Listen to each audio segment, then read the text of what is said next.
Today on the podcast, we're talking about something really interesting Microsoft is doing with AI. And of course, this has to do with science, which, as you know, medical science and mixed with AI is one of my favorite topics. What's happening here is that Microsoft is actually open sourcing something called EvoDiff. So this is a novel protein generating AI. And this has a lot of implications for science, medicine, healthcare, a lot of different areas.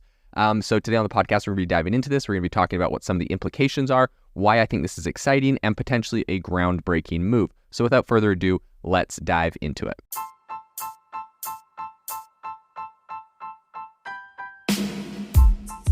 Welcome to the AI Chat Podcast. I'm your host, Jaden Schaefer. Make sure that you go to aibox.ai, link in the show notes, to join the waitlist for our new AI platform. We're going to be launching an incredible platform that allows you to build anything you want with workflows in AI. So you're able to chain together ChatGPT and image generators and audio generators to make really powerful apps for your organization, or you can host them on our marketplace and actually generate royalties from them. So make sure to go to aibox.ai and join the waitlist.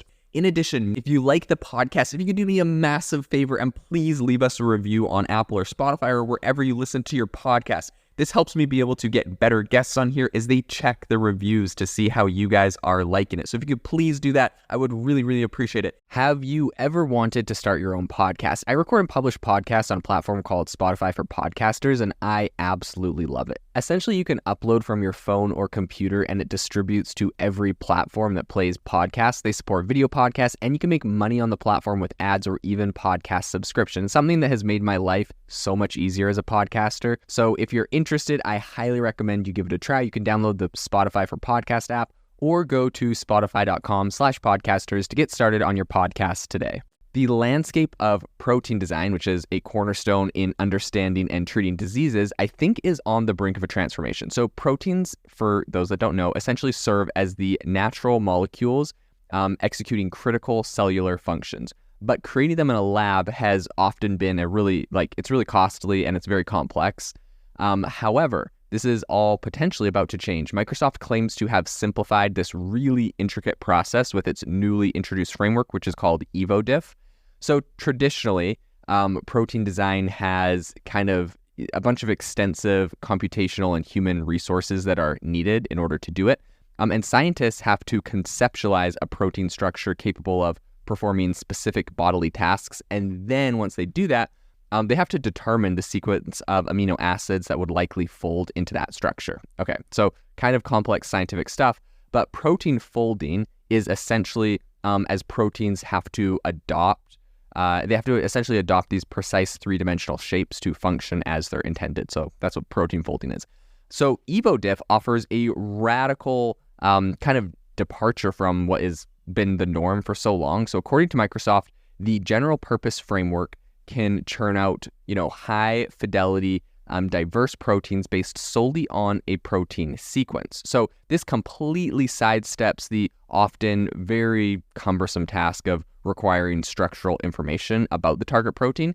And this open source framework holds promise in essentially applications ranging from generating enzymes for novel therapeutics to also kind of like facilitating new industrial chemical reactions.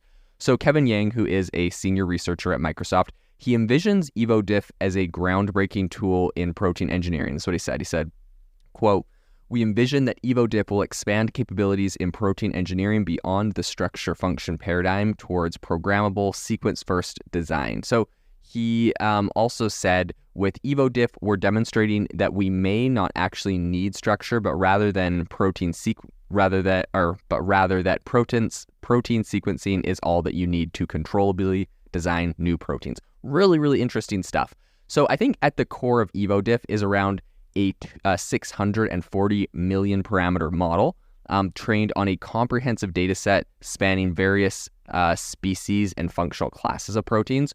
So for the, uninitiated, parameters in an AI model are essentially learned from training data and essentially dictate the model's competence. So data sources for the model include the OpenFold dataset for sequence alignment and UniRef50, which is essentially a subset of data from the renowned UniProt consortium database. So drawing parallels to cutting-edge image-generating models like Stable Diffusion and DALL-E 2, EvoDiff operates as a diffusion model. This is really interesting because, these diffusion models, for those that don't know, essentially what that really means is it's like so we'll go to like images, but it's really interesting they've moved this over to protein and science and other areas. So this is kind of like in my opinion, this is another testament to like how cool and impactful a lot of these advances in AI are, because they're not just like for generating images on Midjourney or generating text on ChatGPT. Like the way that they're built and the architecture of these tools is now being used in so many other things. And actually, I'll also just as a side note say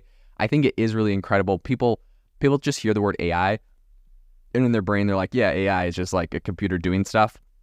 And I think they don't really realize the fundamentally like how incredible it is that we have image AI and also text generating AI coming up at the same time, because these are actually fundamentally different in how these things function. Like, of course, you need data in for both of them, but for diffusion models, which is what this new EvoDiff is using, but how it works for images, essentially a diffusion model means that like when an image is rendering, it's kind of like ChatGPT where it's predicting the next token, but instead of predicting the next token, it's predicting the next pixel in an image.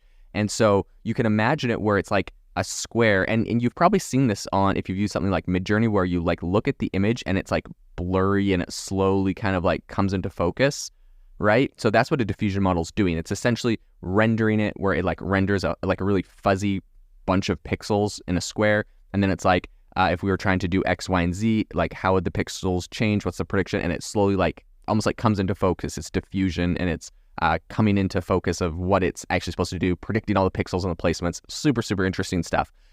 So it's really cool because that same technology is now getting moved into other areas like EvoDiff. So essentially how EvoDiff works is that it refines a protein made mostly of, quote unquote noise, and then gradually filtering out the distractions to arrive at an accurate protein sequence, such as, the same thing that diffusion models are, kind of how they're not like confined to obviously proteins. Their applications really stretch across a bunch of different domains, including music and speech synthesis. So really that diffusion model, I think, is very, very like influential in the sense that, like, of course, we discovered it to create images, but now we're literally using it for image generation. We're using it for protein generation. We're using it for like music creation, speech creation, all sorts of really interesting things. And it's kind of like this diffusion model that's doing all of that, and really, really cool stuff. In any case, EvoDiff can not only create new proteins, but it can fill in the gaps in existing protein design. So that's according to Ava Amini, which is another researcher, a senior researcher at Microsoft. So the framework's versatility allows it to essentially generate protein amino acid sequences meeting specific functional criteria, and even to synthesize quote unquote disordered proteins. So those don't typically fold into a final structure, but they still play vital roles in biology and diseases and stuff. So very, very interesting. And while EvoDiff appears promising, I think it's fairly essential to note that the research has yet to kind of undergo peer review. So this is coming out of Microsoft. And then Sarah Alamadari, who is a data scientist at Microsoft, cautioned that there's still, quote, a lot more scaling work needed before commercial application, and also said, quote, "This is just a 640 million parameter model, and we may see improved generation quality if we scale up to billions of parameters."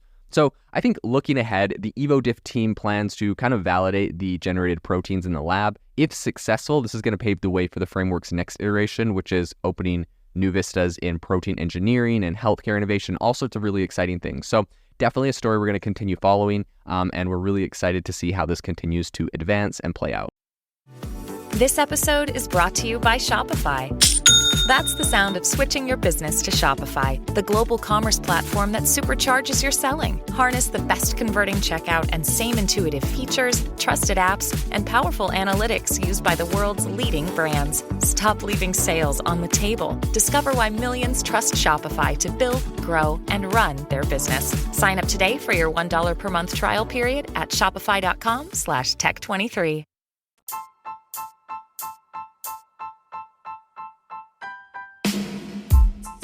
Thank you for listening to the AI Chat Podcast. If you enjoyed the podcast, I'd appreciate it if you rate me wherever you listen to podcasts. And if you're looking for an innovative group of AI enthusiasts, make sure you check out our Discord channel and also our Facebook community. It's obviously a lot more interactive than a podcast where we can actually share software tools, prompts that we're using in everyday AI. I'll leave a link for those in the description below.